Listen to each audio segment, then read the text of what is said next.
Hello. The purpose of this video is to explain the process that is being used in the Volusia County school system during the 2014-2015 school year to evaluate district assessments for validity and reliability. Periodic district assessments are administered in English language arts, reading, mathematics, science, and social studies. The items from these assessments are acquired from district, state, and national resources.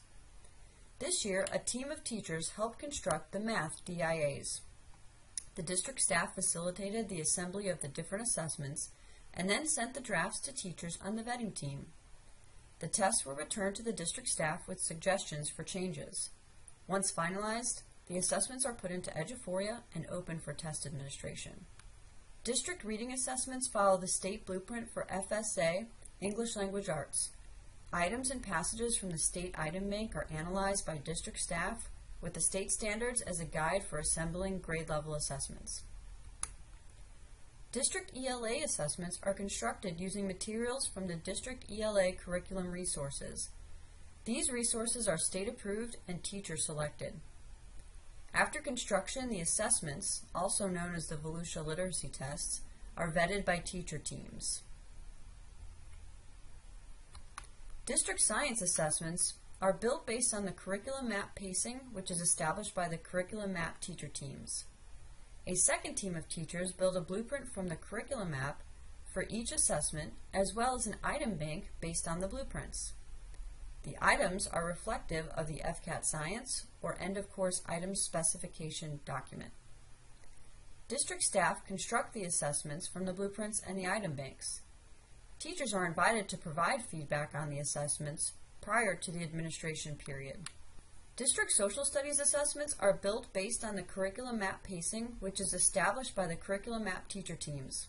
Assessments are built based on the item specification documents for civics and U.S. history. The Florida Joint Center for Citizenship provided a test bank of civics items to interested districts. Teacher teams assemble assessments using this bank for civics. The U.S. history assessment items are teacher-created or modified from the state's item bank. This year is the first year the district is offering DIAs in civics and U.S. history. All district assessments in all subject areas are reviewed and analyzed after administration. Specific statistics as well as teacher feedback will be considered, and items may be rewritten prior to the next administration. Items may be accepted, deleted, or modified from the pool of test items that will be considered the following year.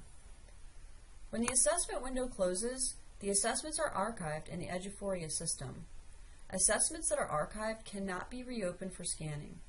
The Eduphoria software does not allow any further scanning or input of student scores. At this point, we are able to analyze the tests and each individual item. The terms validity and reliability are used frequently when examining assessment outcomes. Validity is a measure of the assessment tool's accuracy. Consider a 170-pound person who gets on a scale, and the scale reads 170. This scale is producing a valid result. Test reliability is a measure of how consistent a tool measures after repeated attempts. Now consider the same person gets on a different scale, and it measures 220, then 219, and 222, 220, and 221. The scale is considered reliable because after repeated assessments, there is very little variation in the weights. However, it is not valid because it does not give an accurate outcome of what it's designed to measure. District assessments are designed to measure specific standards. We calculate a statistic called Cronbach's alpha to determine if the assessment is reliably consistent in measuring those standards. Cronbach's alpha tells us to what degree the test is internally consistent and whether the test addressed a concept consistently. This reliability number falls between 0 and 1. Tests in the 0.6 and above range are fairly reliable. The higher the better. We also calculate a statistic called the p-value. The p-value is simply the average score for the assessment or for a particular item. The p-value ranges from 0 to 1. We look at assessments or specific items with less than a 0.5. For an assessment, if the average score is less than 50%, we want to examine the probable causes for the outcome. For a specific test item to be less than 0.5, We want to look at distractor patterns and other statistics to determine the probable causes for this result. We also look at p-values greater than 0.9. This means the average score is 90% or higher, or more than 90% of the students answered an item correctly. The third statistic we look at is limited only to individual items. It's called the point by serial. This number ranges from 0 to 1. The point by serial helps to determine if the item is good at discriminating high achievers from low achievers. It's a way of taking the students who scored well and looking to see if any specific item was something they all did poorly on or not. Similarly, it looks at students who did not score well and compares how they performed on individual items. Outcomes greater than 0.2 typically mean the item is good at discriminating high-scoring test takers from low-scoring test takers. Okay, enough statistics. Let's move on to what it all means and how it influences district assessments in Volusia. The first question on the DIA in 6th grade math had an item with a low p-value. The p-value was 0.198, which means about 19.8% of students answered this item correctly. The question addresses the standard MAFS 6 NS 1.1, which states interpret and compute quotients of fractions and solve word problems involving division of fractions by fractions, for example, by using visual fraction models and equations to represent the problem. The point by serial for this item is a 0.266, which is fine. This means that the students who performed well on the test also typically answered this question correctly. This item asks students to do exactly what the standard describes. This is a word problem involving the division of fractions. Only about 1 in 5 students answered it correctly, whereas a little over half of the students chose answer C. Answer C is derived from subtracting 1.5 from 2.5. This is the wrong operation, as this problem requires students to divide. Answer D is either the result of choosing the correct operation but doing it incorrectly, or choosing to multiply. To compute this problem correctly, students should convert 2.5 to 5 halves and 1.5 to 3 halves. To divide 5 halves by 3 halves, they would flip one fraction and then multiply. If they don't create a reciprocal fraction and just multiply, they will get 15 over 4. Choice A is 1/3 and a nonsense distractor. The point by serial for this item, which is a 0.266, is above the threshold of 0.2. This item review does not indicate a need to address the STEM or the distractors, but it does inform instruction. The majority of students chose the answer that results from subtracting. They were unable to identify that they needed to divide. This is an important observation for structuring the delivery of this unit. Students will need more practice with word problems and identifying the correct operation. Let's take a look at a second example in high school biology. The Science of Life assessment itself had a strong reliability measure. Only one item had a point by serial less than 0.2, and that was item number 9. This question addresses the standard SC 912N1.3, which says, recognize that the strength or usefulness of a scientific claim is evaluated through scientific argumentation, which depends on critical and logical thinking, and the active consideration of alternative scientific explanations to explain the data presented. Additionally, only 35% of students answered this question correctly. Nearly 48% of the students chose B. The low point by serial indicates that the item does not discriminate well between high performers and low performers on this test.